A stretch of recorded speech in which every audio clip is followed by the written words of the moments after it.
Hello friends, இன்றைக்கி நம்ம இட்லி, தோசை, சப்பாத்தி, பூரிக்கெல்லாம் ஒரு சிம்பிளான ஒரு குருமா பார்க்க போகிறோம். அது எப்படி பண்ணுறதுன்னு பார்க்கலாம் வாங்க.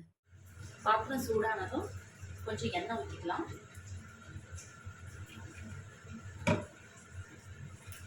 எண்ணெய் ஊற்றிட்டு ஒரு 2 பிரிஞ்சி இலை போட்டுக்கலாம்.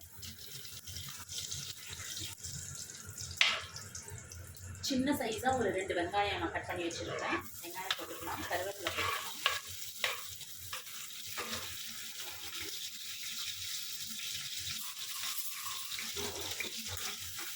இது நல்லா ப்ரௌன் ஆகிற வரைக்கும் கொஞ்சம் ஃப்ரை பண்ணிக்கோங்க.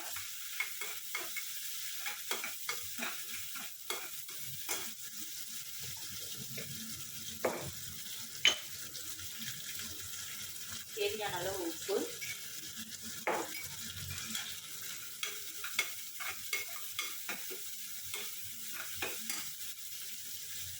நான் மிக்ஸி ஜாரில் வந்து இஞ்சி பூண்டு பேஸ்ட்டு ப்ளஸ் அதோட வந்து பட்டை, லவங்கம், கிராம்பு, ஏலக்காய் இதெல்லாம் போட்டு பச்சை மிளகாய் 2 போட்டு பேஸ்ட் பண்ணி எடுத்துருக்கேன். நம்ம அதையும் இதில் சேர்த்துக்கலாம்.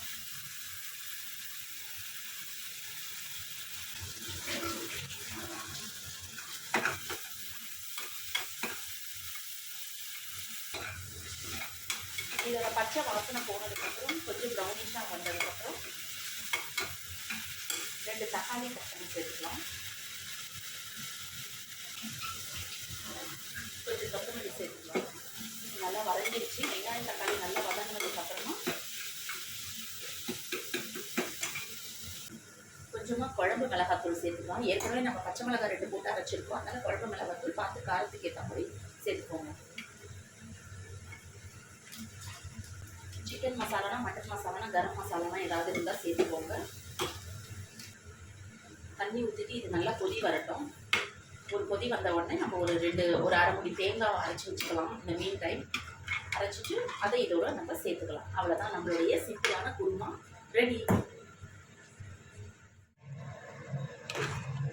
குருமா நல்லா ஒரு கொதி வந்ததும் இதை இறக்கிட்டு நம்ம இட்லி, தோசை, சப்பாத்தி, பூரி எது கூட வேணாலும் இதை சர்வ் பண்ணி சாப்பிடலாம். இதில் நம்ம வெஜிடபிள்ஸ் போடலாம்.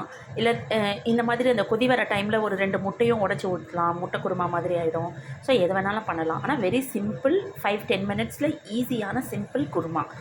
ஸோ செஞ்சு பாருங்கள். டேஸ்ட் எப்படி இருக்குன்னு கமெண்ட்ஸில் சொல்லுங்கள். தேங்க்யூ.